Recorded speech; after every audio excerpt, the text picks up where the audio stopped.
Bismillahirrahmanirrahim. Bertemu lagi dengan Ustazah hari ini dalam pelajaran Bahasa Indonesia.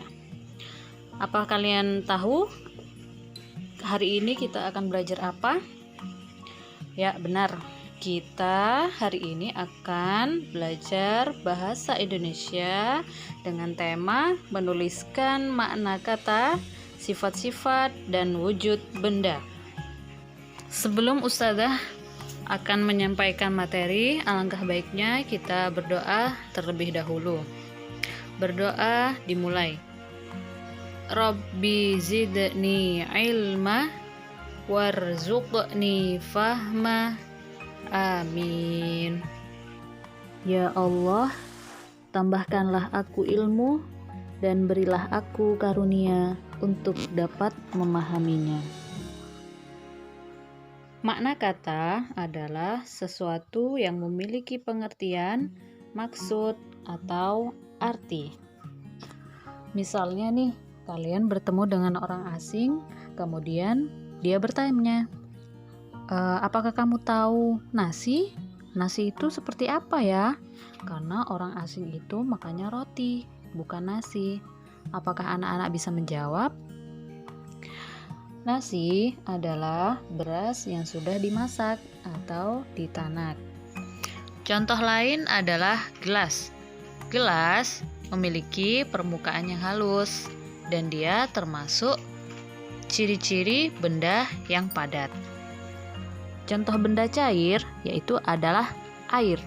Air yang selalu kita gunakan setiap harinya untuk mandi, untuk minum.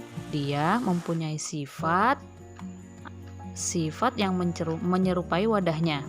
Jadi nih misalkan ada gelas dan ada air. Ketika air dimasukkan ke dalam gelas, maka air itu berubah wujud menjadi menyerupai dengan wadahnya.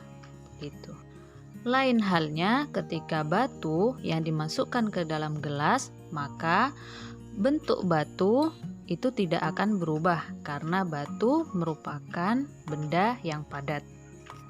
Sifat-sifat benda. Sifat-sifat benda ada dua macam. Yang pertama, bentuknya tetap ketika dipindah. Contohnya, batu, kasur, lemari, dan lain sebagainya. Bentuk yang kedua adalah bentuknya menyerupai wadahnya. Contohnya, seperti air, madu, kecap, atau dan lain sebagainya. Wujud benda.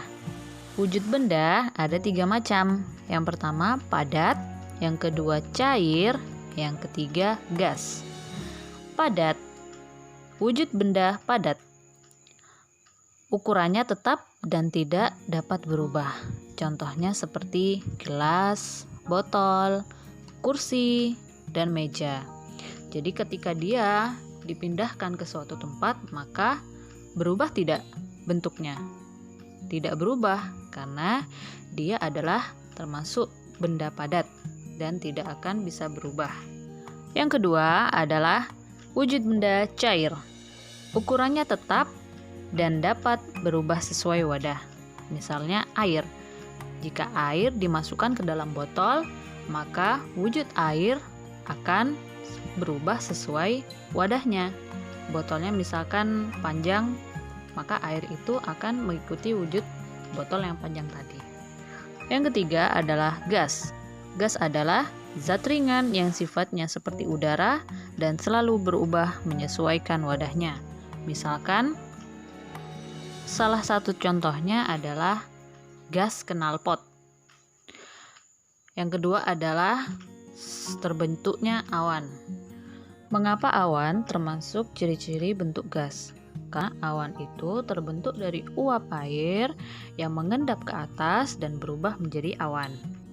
Dan dari awan tersebut akan menjatuhkan air yang namanya air hujan dan dia berubah menjadi bentuk cair.